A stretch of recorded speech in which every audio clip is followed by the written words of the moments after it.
Hey guys, this isn't ideal because I would rather just meet with you all and share things personally face to face, but this is the best I can do at the moment. But I wanted to share some resources that I made and used when I taught the literacy level.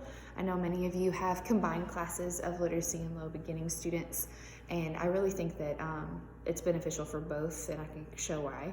So I uploaded all of my stuff that I could find to the Google Drive.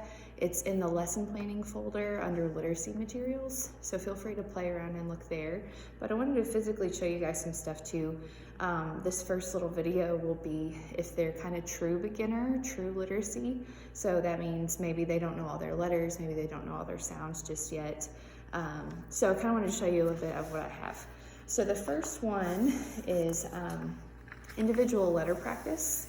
So I made this kind of worksheet for every letter. What is the name versus what is the sound? So we would kind of talk through that. There's this place where they can copy capital and lowercase, but I just call them small because lowercase is too big. And then to try and build vocabulary, here's some words that relate to CASA's curriculum as well as just things that they might already know from life. And so there's 4 pictures and then there's a word bank. So as they progress through recognizing initial, medial, and final consonant sounds, hopefully they can pick that out. And then I also tried to identify some words to remember. That's usually related to either just their level in general or if it's related to the test. So they do need to know birth date for their test. Not so much birthplace, but that is a good term to know. So each consonant has one of these. So if you do have students who don't know their letters, you could do this as just a quick review in class, or you could do it for individual students depending on what they need. The vowel papers like this are a little bit different, and I will go into depth about this in a separate video because this one's my jam. But it's more about long versus short vowel sounds and how to categorize that. So this one is more about can they remember the pattern and can they group them in the correct category. So I'll review this one in the upcoming video, but there is something for the vowels as well. All of those should be on the drive. This next one isn't because they're just copied from books, but it should be a pretty easy Google search if you're interested. But just some worksheets that practice initial, medial, and final consonant sounds. So that'll be really good exercises for when you have new students to kind of gauge where they are.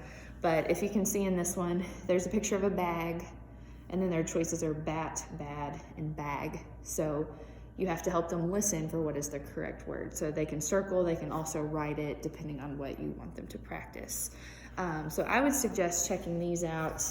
That one's a little too hard, but for final, initial, or the middle sounds as well. So that's again just with consonants, not with vowels and the craziness there. But I have some of these copies in a binder at Americana, but if you don't have access to that, then I encourage you to Google some exercises like that. The next little bit I have, I try to make a visual for everything, even if it is wordy. Now I know that this paper isn't 100% true, but it is a good starting place for truth for our literacy students. There are 26 letters in the English alphabet. The letter is the name, the sound is what you hear. Many letters have one sound, 5 letters. The vowels have 2 sounds. So I try to always explain the concept between the name of the letter and the sound.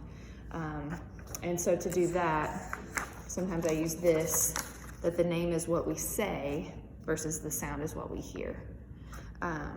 So just a little aid for that. If you feel confident that the students know most of their letters together, here's kind of a mixed letter review activity that I made. I tried to group the letters by some stuff that I learned in grad school I can't remember the official terminology for it, but B and P, your mouth is in the same place. One is just voiced and one is unvoiced. Same for D and T. The voiced and unvoiced isn't really an important terminology, but sometimes students have a hard time with that because they don't remember that the airflow is supposed to come out of certain ones. So for this type of exercise, I like to do it to practice both of them, and so it also gives them the illusion that they can read. So we would just go through class and say, B, B, book. So even if they can't read book, they see the picture, and so it gives them that illusion. Baby.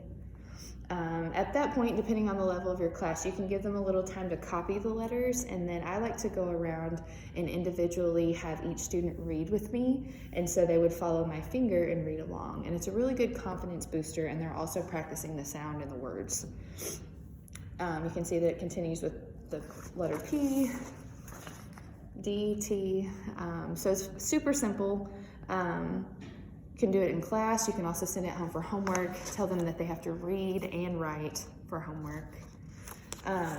Another thing to review would be just to put this up on the board. What is the name? And so just point, and the students have to tell you the name of the letter. So we've got capital and the lowercase. Then change it up to what is the sound. So instead of the name, they would have to say B, P, D, T, and so on and so forth. But it's just really important that they get that muscle memory in their mouth, that their mouth is in the right spot, that they know the letters and the names of the sounds. Additionally, with these types of exercises, I think I put it all on the drive, that I have some larger pictures. So if you're tired of doing worksheets and you want to spice it up a little bit, you can cut these out, and students would have to remember the word and then group them by first letter. So obviously the first ones are B's, so they would all end up being grouped together. So it's a good vocab and phonics review for them. If you want to send home more homework about that, I've got a couple different exercises just with the letters that they practiced. So this one is just capital and lowercase matching. This one could be the letter with the first sound, the initial sound again. There's a couple more that I didn't include that are on the drive, where it's like a practice test format where they look for capital and small, or the word, the picture and the letter, that kind of thing. So try to do a lot of different practice with the same things so that they really get enough practice with that. I saved this one for last because I think it'd make more sense after I showed you that, but I actually used this in the first day of class with new students. I like to use the grid where the capital and small letters are together, but there is also all capital and all small. But each student, or if you think it'd be easier that you could have them work in groups, each student or group would get one grid, and then they would get all of these lovely little pictures that are already cut out, and you would tell them to go, and they have to identify the word and then put it on top of the letter that it matches. So door would go on top of D. Vacuum would go on top of V. Again, it's a mix of words that they hopefully already know or should know at their level, or it's stuff that is on their test that is oh so hard to pass, such as zip code or year or signature. So those are things that they will be learning. So that's kind of the blend here. But this will help you know where they are as far as the concept of, do they know what sound matches what letter? What vocab do they know? So I really enjoy using this on the first day of class. It's kind of like an informal assessment. If you like that, this is really ghetto because it's taped and handwritten. But this is the type of homework I would send home with this type of activity. What is the first letter, or spell the name of the picture? So they've already seen it in class. So that's a table. There's a line where they can write T, or if they want to try to spell it, then there's enough lines that they know how many letters. So that's a different type of activity that I would include with this. Lastly, for the beginners, if you just want alphabet cards, I think I have these on the drive as well.